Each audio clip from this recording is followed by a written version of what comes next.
Assalomu alaykum hammaga. Biza navbatdagi ko'mirqat elektron xonadonimizga keldik. Bu xonadonimiz Shavotda, Maxtumqulida deb aytiladi. Maxtumqulini dik tamojniyni teyinda. Tamojniya taxminan 300 metr ish sentralniy yo'lni bo'yinda, mashinalar o'tib turibdi. Sentralniy yo'lni bo'yinda bu xonadonimiz bizlarga bir 15 kun oldin murojaat etdi. Bugun bitirib topshirdik. Bu xonadonimizga noviki gitgan bo'lsa, hamma o'zlarimiz bilan olib keldik.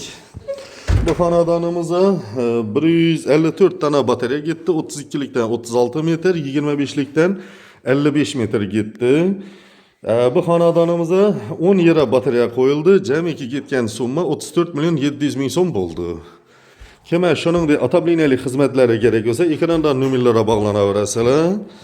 Xudo xolasa ishida meni qo'ldan kelgancha aboylarni, inibirlarni o'zlarimiz ustalar kesib, yana boshqalarni yopishtiradigan variantda taxlab qo'ydilar.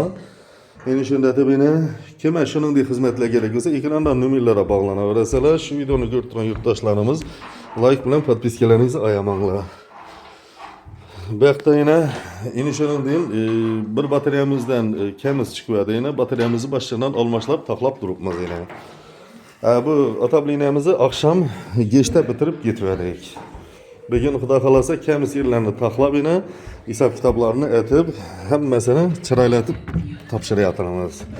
Shu videoni ko'rib turgan yurtdoshlarimiz bo'lsa, like bilan podpiskalaringizni ayamanglar. Shunda bu kuxnisini endi hamma joyini ko'rsatib o'tirmadim, sababi ayollari bo'lgani uchun. Doğru tushunasizlar degan umiddaman. Endi sizlarga o'zlarimiz ishlab chiqarib turgan Teplo Shavot kotyolini ko'rsatib o'tsam.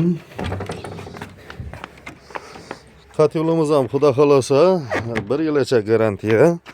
Novukamizni bo'lsa bemalol murojaat etaverasizlar. Ham yurtlarimiz sezon bo'lgani sababli kotyollarimizni hammasini aytilgan vaqtida borib isbot turibmiz. Shuning uchun bir kun, yarim kun kech qolsak, 3-4 kun netmasak elashtirmanglar. Sababi ham aytilgan vaqtida isbot turibmiz. Yine kotyolimiz ham hozir salkam 60 gradusda turibdi. Endi kotyolimizni yonishini ko'rsatib o'tsam sizlarga ko'mirni oqshom gechda tashagan ekanlar, hozir azonda tashabdilar. Oqshom gechda tashagan ko'miri teyinda yotibdi, azonda tashagan ustida turibdi. Shuni bilan bu uydagi ishlarimiz ham o'z yakuniga yetdi. Gradus ham 50 gradusda qo'yib qo'ydilar.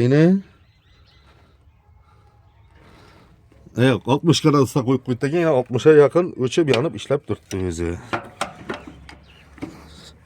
Shuni bilan bu uydagi ishlarimiz ham o'z yakuniga yetdi. Sog' bo'linglar, salomat bo'linglar.